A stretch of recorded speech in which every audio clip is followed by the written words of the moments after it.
உழவு அடிக்கையில ஒரு முடை காம்ப்ளெக்ஸ் உழவு அடிக்கையிலேயே விதைச்சு விட்டுட்டு அப்புறமா நாங்க உழவு அடிச்சுட்டோம். 40 கிலோ கடலை ஊனி இருக்கும். 40 to 45 கிலோ கடலை. ஆமா, அதுல முளைக்காத பருப்பு முளைச்ச பருப்பு அப்படியெல்லாம் கழிச்சா ஒரு 40 கிலோ வரும். இந்த கடலையை பிரிச்சு எடுத்து காய வச்சு அதுல இருந்து பருப்பு எடுத்து அந்த பருப்புகளை வந்து எண்ணெய் ஆக்கி தான் வந்து உங்களுக்கு கொடுக்க போறாங்க.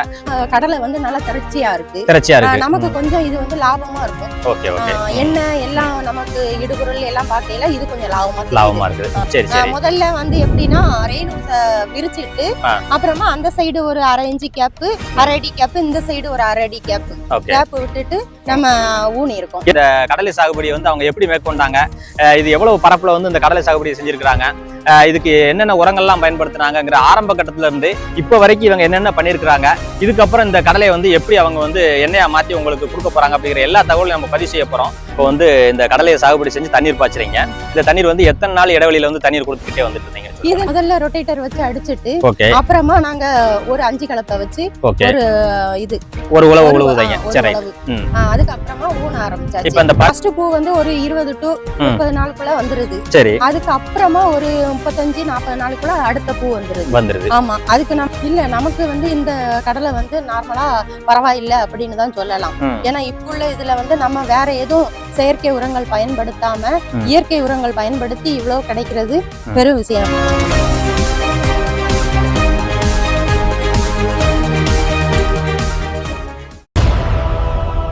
வணக்கம். இன்னைக்கு நம்ம வீடியோவில் வந்து பாத்தீங்கன்னா கடலை சாகுபடியை பத்தி தான் பார்க்க போறோம். இந்த விவசாயியோட தோட்டத்துல வந்து பாத்தீங்கன்னா இன்னைக்கு கடலையை வந்து அறுவடை செஞ்சுட்டு இருக்கிறாங்க. இது வந்து நம்ம கடலை சாகுபடியோட கடைசி கட்டத்துல வந்து நிக்கிறோம். இதுல வந்து நம்ம கடலை சாகுபடியை மட்டும் நம்ம இந்த வீடியோவில் நம்ம பார்க்க போறதில்ல.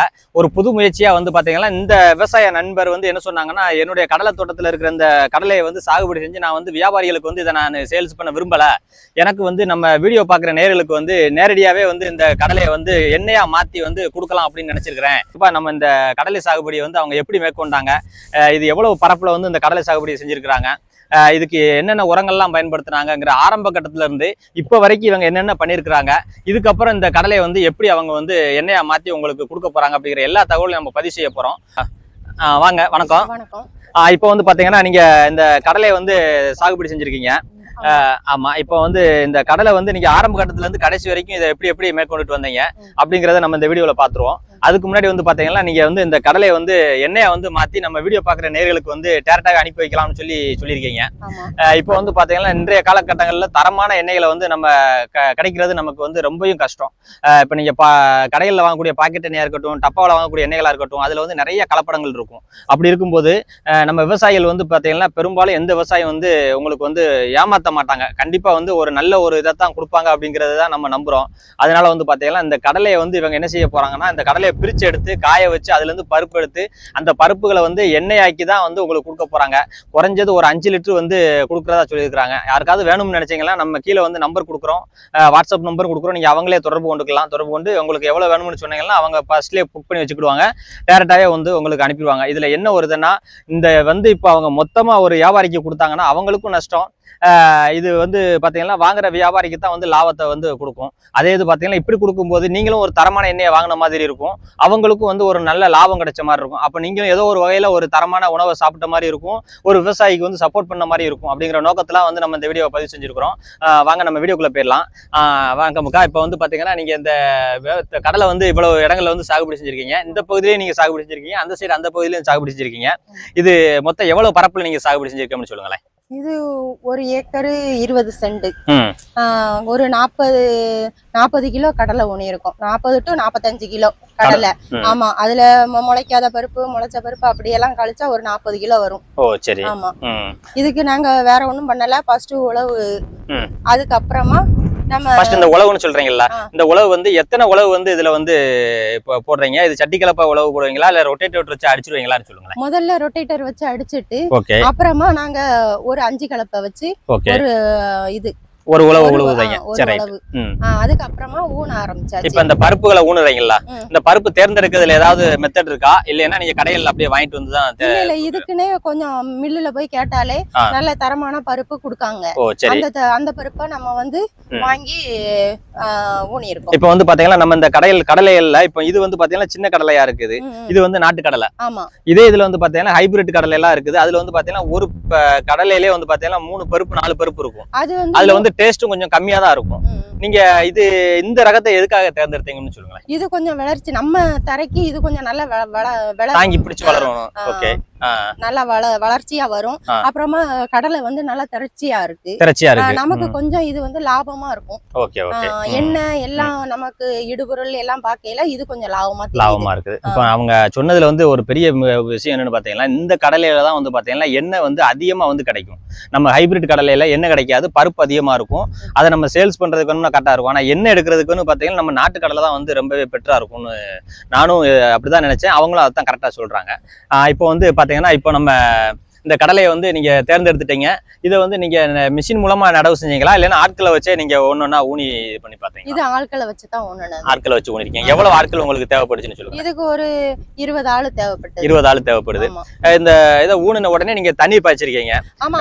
தண்ணீர் வந்து என்ன முறையில நீங்க வந்து பாய்ச்சிக்கிட்டு வந்தீங்கன்னு சொல்லுங்க. இது நம்ம ஒரு 6 அடிக்கு ஒரு ரெயின் ஹோஸ் போட்டிருக்கோம். ரெயின் ஹோஸ்ல தான்? ஆமா ஆமா. ஓ சரி சரி. முதல்ல வந்து எப்படின்னா ரெயின் ஹோஸ விரிச்சிட்டு அப்புறமா அந்த சைடு ஒரு 1/2 இன்ச் கேப், 1/2 அடி கேப், இந்த சைடு ஒரு 1/2 அடி கேப் விட்டுட்டு நம்ம ஊனி இருக்கோம். எதனால அந்த 1/2 அடி கேப் விடுறீங்கன்னு சொல்லுங்க. ஏன்னா குளை வந்து அதிகமா வளர்ச்சி ஆகையில அந்த தண்ணிய வந்து தடுத்து அடைச்சிரும். அப்படிங்கும்போது பக்கத்துல வந்து தண்ணி அந்த ரெயின் ஹோஸ் மெத்தட்ங்கும் போது போய் ஸ்ப்ரெட் ஆகி பாயாது அப்படிங்கறதுக்காண்டி நீங்க இதுனா கொஞ்சம் கேப் இருக்கையில கடலை செடியையும் பாதிக்காம நம்ம கொஞ்சம் விரிச்சு விட்டுட்டு அப்புறமா நம்ம தண்ணி விடையில அது எல்லா இடமும் ஒரே லெவலா வந்து விழுது. அதனால இப்போ வந்து இந்த கடலையை சாகுபடி செஞ்சு தண்ணீர் பாய்ச்சறீங்க. இந்த தண்ணீர் வந்து எத்தனை நாள் இடைவெளியில வந்து தண்ணீர் கொடுத்துக்கிட்டே வந்துட்டு இருந்தீங்கன்னு சொல்லுங்க. இது நாங்க வாரத்துல ஒரு 2 நாள் அப்படி கொடுத்துக்கிட்டு வரோம். அது இல்லாம இந்த கடலை வந்து அந்த ரெயின் ஹோஸ் போடுறதுனால செடியை வந்து நல்லா என்ன சொல்றது, வேர்களை வந்து நல்லா உள்ள அமுக்கி நல்லா படற மாதிரி வைக்கிறதுனால இந்த ரெயின் ஹோஸ் சிஸ்டம் நமக்கு நல்லா இருக்கு. இப்போ வந்து பாத்தீங்கன்னா நம்ம வீடியோல வந்து நம்ம ஏற்கனவே இப்போ நீங்க பாத்துட்டு இருப்பீங்க இந்த செடியோட வளர்ச்சி ஹைட் வந்து எவ்வளவு தூரம் இருக்குன்னு. இந்த ஹைட் வந்து இவ்வளவு தூரம் வளர்ந்ததுக்கு காரணமே வந்து பாத்தீங்கன்னா இந்த ரெயின் ஹோஸ் மெத்தட்ல நம்ம பண்றதுனாலதான் இவ்வளவு தூரம் வளர்ந்துருக்கு அப்படிங்கிற மாதிரி சொல்றீங்க. கரெக்ட் தானே? ஆமா. இப்போ வந்து இப்போ நீங்க நடவு செஞ்சு தண்ணீர் பாய்ச்சிட்டு வரீங்க. வாரத்துல 2 நாள் வந்து தண்ணீர் பாய்க்கிறேன்னு சொல்றீங்க. இது பூ வந்து பிடிக்கிறதுக்கு நீங்க நடவு செஞ்சதுல இருந்து எவ்வளவு நாட்கள் ஆகும்னு சொல்லுங்க. பூ வந்து ஒரு ஃபர்ஸ்ட் பூ வந்து ஒரு 20 to 30 நாளுக்குள்ள வந்துருது. சரி. அதுக்கு அப்புறமா ஒரு 35-40 நாளுக்குள்ள அடுத்த பூ வந்துருது. ஆமா. இந்த கடலைக்கு வந்து பூ பிடிக்கிற சமயத்துல வந்து நிறைய நோய் தாக்கங்கள் ஏற்படும். இந்த கடலையில வந்து உங்களுக்கு எதுவும் நோய்கள் எதுவும் தாக்கம் ஏற்பட்டுச்சா? நீங்க அதை எப்படி சமாளிச்சீங்க? இதுக்கு எந்த மாதிரியான உரங்கள் கொடுத்தீங்கன்னு சொல்லுங்களேன். அப்படி நான் எதுவும் இது வரைக்கும் நான் கொடுக்கல. ஏன்னா நாங்க ஆல்ரெடி முதல்லயே ஒரு கொஞ்சம் சாணி உரம் யூஸ் பண்ணி தான் உழவு அடிச்சிருக்கோம். உழவு அடிக்கையில ஒரு முடை காம்ப்ளெக்ஸ் உழவு அடிக்கையிலேயே விதைச்சு விட்டுட்டு அப்புறமா நாங்க உழவு அடிச்சிட்டோம். அதுக்கப்புறமா நம்ம நீங்க ஊனிக்கத்தான் செய்றீங்க. அப்புறம் வந்து எந்த உரமும் நீங்க கொடுக்கல. சரி ஓகே. இப்போ வந்து பாத்தீங்கன்னா இந்த உரங்கள் வந்து இவங்க வந்து பாத்தீங்கன்னா ஒரே ஒரு முறை தான். அதுவும் வந்து பாத்தீங்கன்னா இந்த உழவு மேற்கொள்ளும் போது வந்து தொழு உரமும் அந்த தொழு உரம் கூடவே வந்து பாத்தீங்கன்னா காம்ப்ளெக்ஸையும் விதைச்சு விட்டு இருந்திருக்காங்க. இது மட்டும் தான் இவங்க செஞ்சிருக்காங்க. அதுக்கு அடுத்து வந்து பாத்தீங்கன்னா இதுக்கு எந்த விதமான உரங்களும் அவங்க கொடுக்கலன்னு சொல்றாங்க.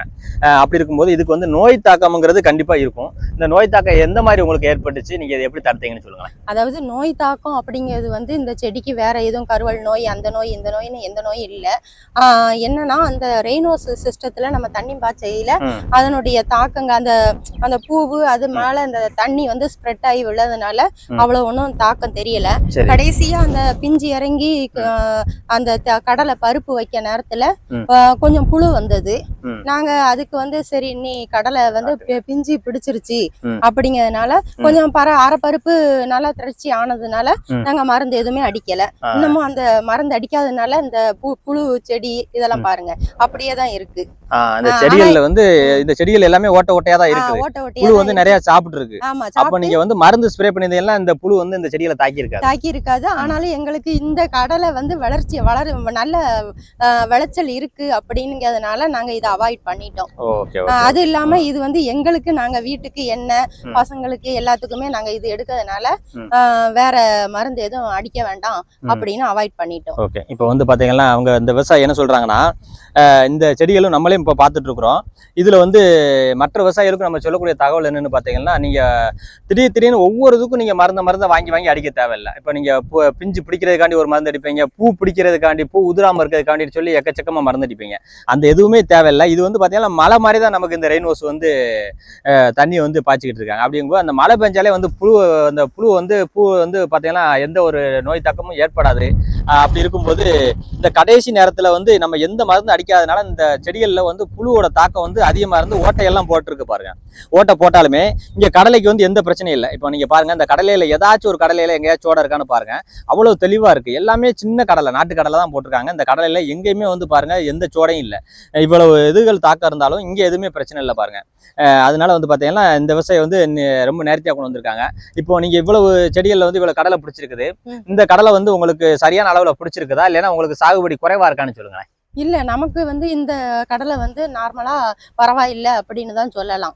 ஏன்னா இப்ப உள்ள இதுல வந்து நம்ம வேற எதுவும் செயற்கை உரங்கள் பயன்படுத்தாம இயற்கை உரங்கள் பயன்படுத்தி இவ்வளவு கிடைக்கிறது பெரும் விஷயம், பெரும் போதுமானதா தான் இருக்கு. சரி. இப்ப ஒரு கடலை செடியில வந்து தோராயமா எவ்வளவு கடலைகள் வந்து இதுல பிடிச்சிருக்கும்னு நீங்க சொல்லுங்களேன். ஒரு கடலை செடியில மேக்சிமம் ஒரு 40 to 50, 50 to 60 அப்படி ஒவ்வொரு செடியில ஒரு 20, 30 அப்படி இருக்கு. அவரேஜுக்கு ஒரு 50 கடலை வந்து இதுல எடுத்துக்கலாம் அப்படின்னு சொல்லுவீங்க. சரி. இப்போ இந்த கடலையை வந்து நீங்க சாகுபடி செஞ்சுட்டு இருக்கீங்க. இது எவ்வளவு பரப்புலன்னு நீங்க சொன்னீங்க? 1 ஏக்கர் 20 சென்ட். 1 ஏக்கர் இது மட்டும்? ஆமா. அதுக்கப்புறம் அது அந்த பகுதி அது வந்து ஒரு 3/4 ஏக்கர். 3/4 ஏக்கர் இருக்கு. கிட்டத்தட்ட அவங்ககிட்ட வந்து பாத்தீங்கன்னா மொத்தம் ஒரு 2 ஏக்கர்ல இந்த கடலையை சாகுபடி செஞ்சிருக்காங்க. இப்போ இந்த கடலையை வந்து நீங்க எடுத்துட்டு இருக்கீங்க. இத எடுக்கிறதுக்கு மட்டும் உங்களுக்கு ஆளு செலவுன்னு பார்த்தா எவ்வளவு வரும்னு சொல்லுங்களேன். செலவு அப்படின்னா இப்போ ஃபர்ஸ்ட் நாள் ஒரு 11 ஆள் பிடிங்கிருக்காங்க. சரி. 2வது நாள் மொத்தத்தையும் ஒரு 11 ஆள் பிடிங்கிருக்காங்க. அப்ப மொத்தம் 22 ஆட்கள் வந்து இந்த 1.25 ஏக்கர் பிடிங்கிருக்காங்க. இன்னும் ஒரு 3/4 ஏக்கர் இருக்குது. அது தனியா ஆளு செலவு இருக்குது. இது போக இன்னிதான் நீங்க பிரிச்சு எடுக்கணும். பிரிச்சு எடுக்கிற நீங்க அதை மிஷின் வச்சு எடுக்க போறீங்களா, இல்ல ஆட்கள் வச்சு எடுப்பீங்களா? இது நமக்கு மாடு இருக்கிறதுனால நம்ம ஆட்கள் வச்சு கொஞ்சம் செலவு அதிகமாகும். ஆனாலும் இது வந்து கடலை கொலை வந்து நமக்கு மாட்டுக்கு தேவையே அப்படிங்கிறதுனால ஆளை வச்சே நம்ம எடுக்க போறீங்க. அப்போ வந்து பாருங்க, ஒரு கடலை சாகுபடியில வந்து ஒரு விவசாயிக்கு வந்து எவ்வளவு செலவுகள் இருக்குன்னு பாருங்க. இவ்வளவு செலவு பண்ணி தான் வந்து இந்த கடலையை வந்து அவங்க எடுக்கிறாங்க. இந்த கடலையை வந்து இப்ப நீங்க பிரிச்சு எடுத்துருந்தீங்க. பிரிச்சு எடுத்ததுக்கு அப்புறம் வந்து பாத்தீங்கன்னா இதை ஒரு விவசாயிகிட்ட, ஒரு வியாபாரிகிட்ட வந்து இதை வந்து விற்கும்போது இப்போதைக்கு கடலைக்கு ஒரு நல்ல விலை இருக்குது. அதனால ஒன்றும் பிரச்சனை இல்லை. இருந்தாலும் அவங்க வந்து நீங்க வந்து இப்போ வியாபாரிக்கு இதை கொடுக்க போறீங்களா, இல்லை நீங்க என்ன செய்யலாம்ங்கிறத நீங்க சொல்லுங்களேன். இது மேக்சிமம் இப்ப இப்படி ஆர்டர் எதுவும் வந்ததுன்னா நம்மளே தரம் பிரிச்சு காய வச்சு அதுக்கப்புறமா பருப்பாக்கி செக்குல போய் ஆட்டி நம்ம எண்ணெய சேல் பண்ணலாம்.